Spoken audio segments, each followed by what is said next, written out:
I'm Bree, and this is TJ. In 2017, we decided to break away from the norm and travel the US in our custom 4x4 van and Airstream. We loaded up our two dogs, Madly and Brody, and cat Jack, and hit the road. We quickly realized life on the road is full of surprises, and our name-embracing Detours fit our new life perfectly. Please subscribe, and welcome to the adventure. It's early April and COVID-19 is still in full swing. With our decision made to head up to Washington to be with family, we hit the road slightly nervous about what the 1,100-mile journey has in store for us. After much deliberation, we've decided to take US Route 93 immediately north of Vegas, which will bring us up the east side of Nevada. This was initially not a popular choice because, ironically, this is the exact route that we detoured from last fall because we were thoroughly unexcited by the vast nothingness of this part of Nevada. It's funny the way life works out, as the unpopular route that we went out of our way to avoid last year ended up being breathtakingly beautiful in the spring.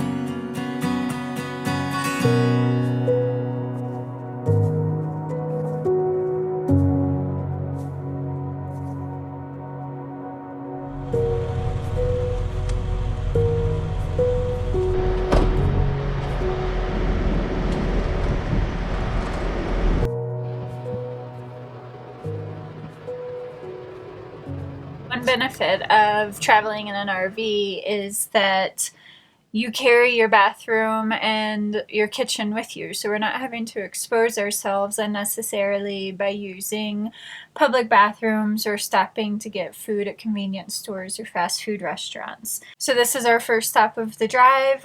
We just fueled up. TJ wore gloves and used hand sanitizer, and now we pulled into the truck stop.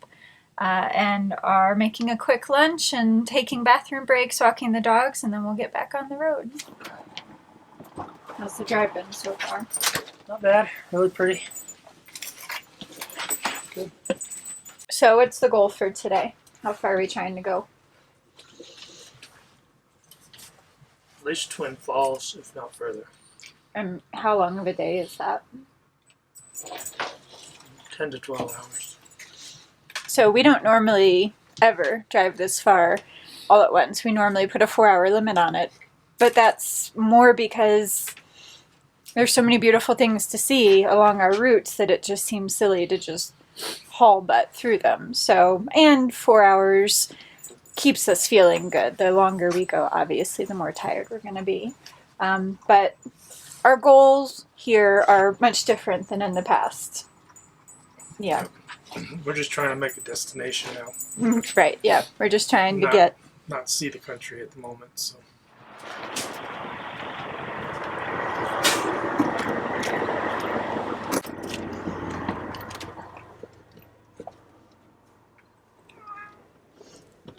You three.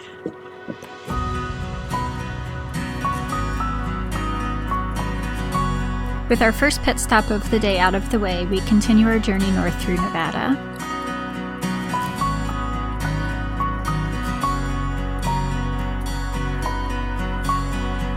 We continue to be amazed at what a gorgeous drive this is turning out to be, especially considering our expectations. A perfectly straight, smooth road, blue skies with cotton candy white puffs of clouds. We set the cruise and enjoy the ride. Before we know it, we've traveled 7 hours and almost 500 miles and have crossed the border into Idaho. All right, fuel up number 2. It is 6:30, and we've gone through another full tank of gas. And we're hoping to make it another couple of hours tonight. How you feeling, T? Good. He's a man on a mission. He's determined. Fresh as a daisy.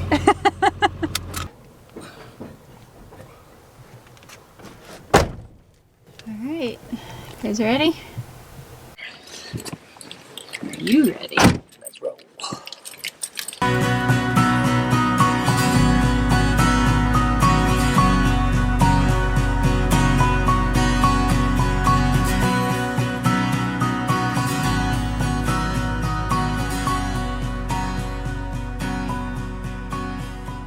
Stopped for the night It ended up being about a 13-hour day. We ended up somewhere in northeast Oregon.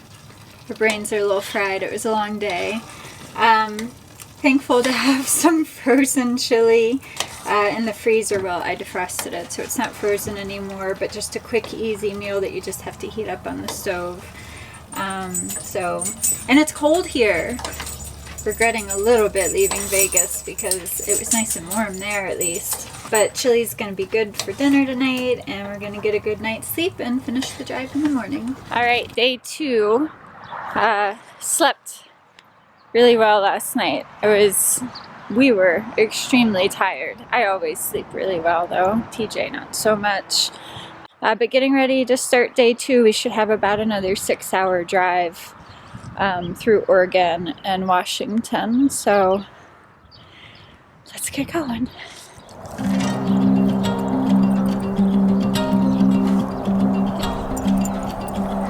Go potty.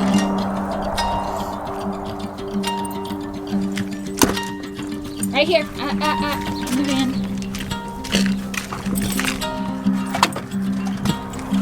Easy. Good dogs.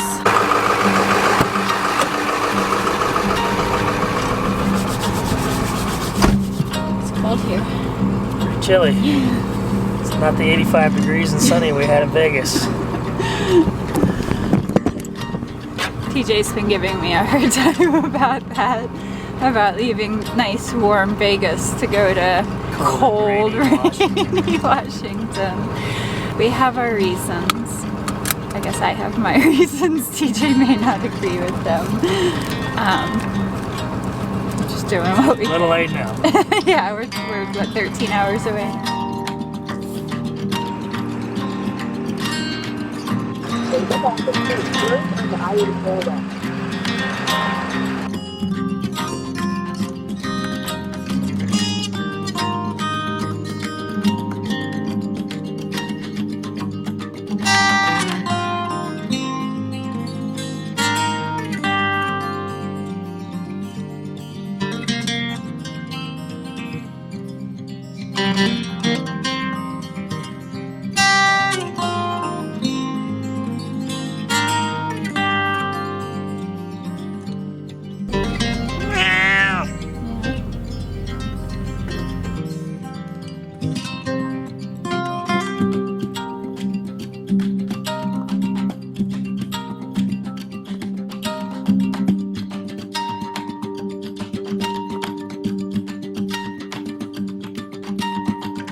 We're going to be putting the trailer in storage for an undetermined length of time, but more than likely months. So we don't want to put it away with anything in the tanks.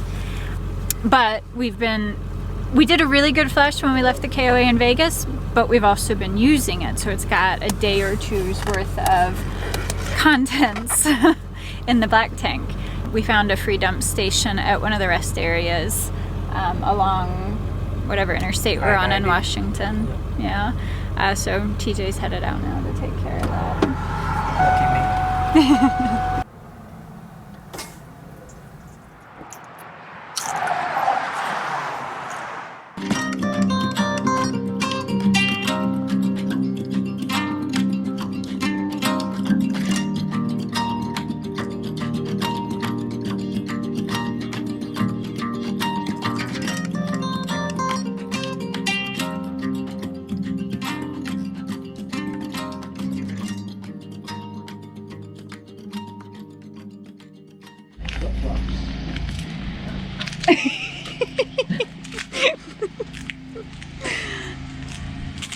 So, how does it feel to be here?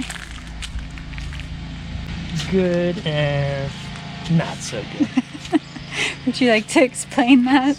It's always nice to be around family, and we always have a good time here, but you know, we didn't get to do our full year of exploration this time, so I'm a little sad about that, I guess. We had more places we wanted to see. Without a doubt. Shaq? You ready to move into the house? You ready to move into the house, my man? Jack's gonna be a house cat.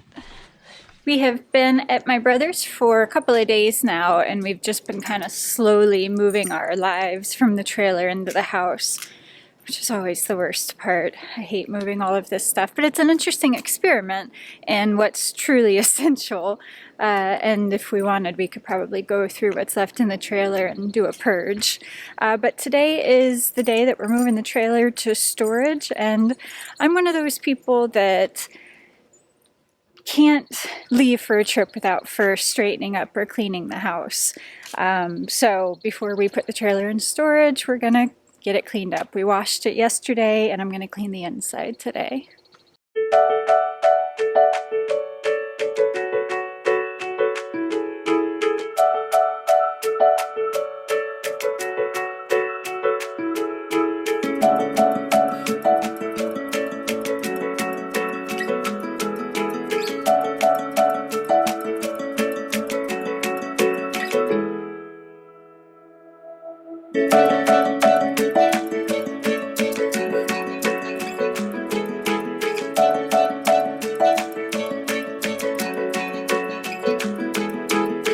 Alright, just got to the storage unit. Gotta go fill out paperwork. Put my gloves on. And we're lucky my brother had some masks. This is home for the trailer for the next, who knows how long, foreseeable future anyways. We're keeping it in public storage, which we've used public storage before, and they have a really amazing deal where it's not always, but if you catch it at just the right time, you can get your first month for $1. And we were able to get that deal again this time. So, you know, it is what it is. It stinks to be putting it in storage, but hopefully we'll be able to get it out and do some exploring again soon. What you doing and why are you doing it? I am unhooking the batteries just so that in case there's any parasitic draw inside for whatever reason, it doesn't drain our batteries down while it's in storage. I could lock this. Oh, yeah, let's do that. So typically we don't take our tanks out. So what I think I'm going to try to do is just drill a hole through here and lock this to keep it from spinning off.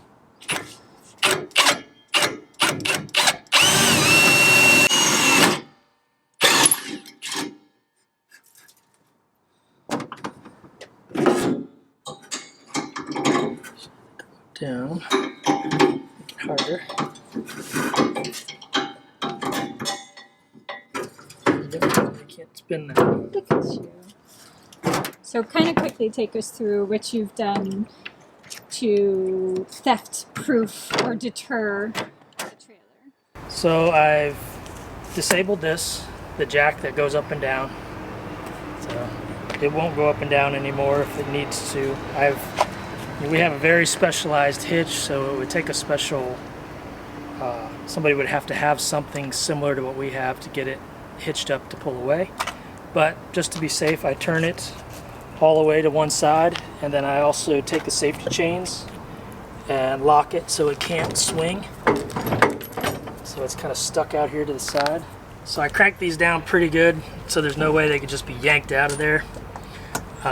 They have little holes all along the top, so I put a good lock through the hole so you can't spin this off with a wrench and loosen it up.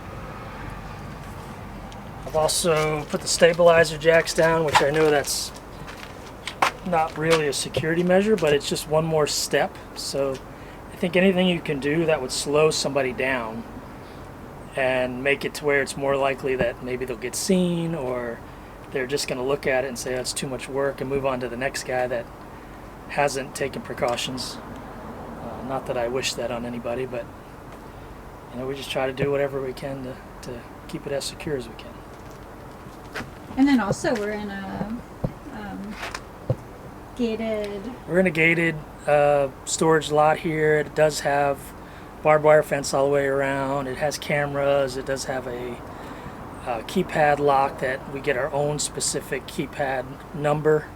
So it's not the same random or same number that everybody in here has. It's a random number. So just do the best you can.